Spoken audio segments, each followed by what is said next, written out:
Hi guys, I kano to sagi video ama semkhibadagi makha tarpada muk semjarki ai sumai tawne ai ji ngasi de chasma thangal ko thangal di kai tare amuk chasma mu yaw da bida mu uppaga mukang yenga taramne to chasma mu hapaga mu yenga uppaga mu video ama semjarki na kano tawjabane yengse hospital gi mamang gi moi garden gumani ko moi sida sem sare si yam nana seme space yam chawe moi hospital se aina sumi yam campus yam adu kimati moi chawe campus aduna hadi ngasi si ai thabuk loiselle tasing nagi haraga de si office da laibunina ai computer use yam toba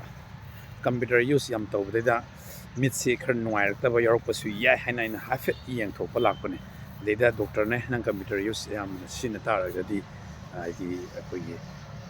glass hap chasma hap yam darkar oigani hain hak podagi advice bibire ai chasma order thore aduna ngasi sei loiselle ai nahan lakpani ngasi loiselle ai ngasi Nepal dai halani aduna halamdai gi salamdai gi haitare ne go salamdai gi matam sida mafam sigi hospital si campus sigi mamang sida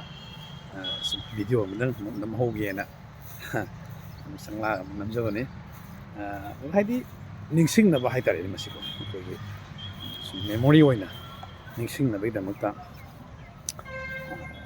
haidi kan tawbane video sin namane aduna yam mafamsi yam nale yam clean oi ai Nepal se na khanmada moi akhoi India ga budi khenai ta sengna gi di